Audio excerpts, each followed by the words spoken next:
So my problem is we have this Halloween decoration, this wolfman. He's pretty tall. He like moves back and forth and growls, and his mouth opens and closes and his eyes glow. And the kids were playing with him when I first got him out of the box, and somehow they pulled on the power cord, and the power cord came loose. Here's our power cord right here, you know, just your normal typical DC cord. And it came loose. So that if every time he moved back and forth, it would just turn off. And you could kind of jiggle it and jostle it and get it to work for just a few seconds, but then it just kept turning off. He kept losing power. And I thought, well, I've never done anything like this before, but I found online multiple kind of tutorials and kind of put them together into one repair job. And it just worked. I should have filmed it from the beginning, but I didn't. But I wanted to show you what I did in case anyone has this same problem. So I opened up the housing here, and you know, on the back is where it all kind of plugs in. That's where the power cord is. It's all loose because I unscrewed it. I had to kind of pull off the volume control so that everything could fit through the housing, the plastic housing here. But basically I kind of got into the housing,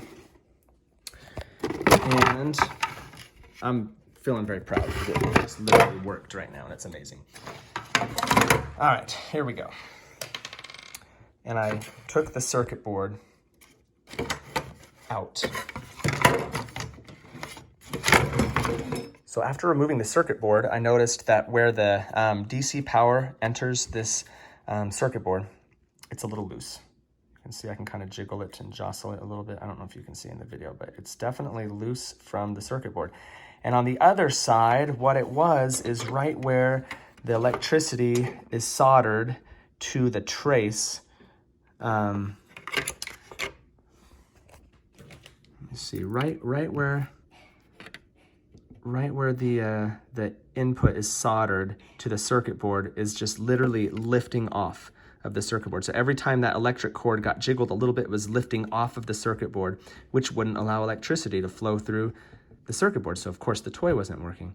So I found a tutorial where a guy repaired a keyboard by connecting a wire from where the electricity enters the circuit board to the next component in the circuit board. And I thought maybe it'll work for me. So first thing I had to do was test polarity with my multimeter. And that's where you turn it to this polarity measuring feature, and using red and black, I was able to hold it on where the electricity comes into the circuit board. Right there for red, I held my black there, and I got a number here. And if I reversed it, I didn't get a number if I held the red to the other one and black to this one. So then I knew this must be my positive. So I literally just took a little piece of wire and I soldered it from where the electricity first enters the circuit board, and I just followed the trace, which are these little, like, you know, copper kind of lines where the electricity flows through and along the surface of the circuit board. I just followed it to the next component that was in line and figured, well, if the electricity enters here, it must also be flowing to that thing. And so I direct connected this to that. And anyway, I just plugged it in and it worked. It was amazing. So I'm gonna set it up, and we'll see if it's running even if I jiggle the power cord, and it should run now no matter what, because it's no longer dependent on whether that little soldered bit there lifts off of the trace or not, because it's connected to the second component in line, so it should work no matter what. All right, there it is. It worked. He's moving.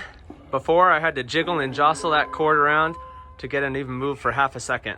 So we have some old witches here from, like, they've been broken for a couple of years, and now that I know how to fix this kind of thing, I'm gonna try and fix those witches too. Anyway, that's all.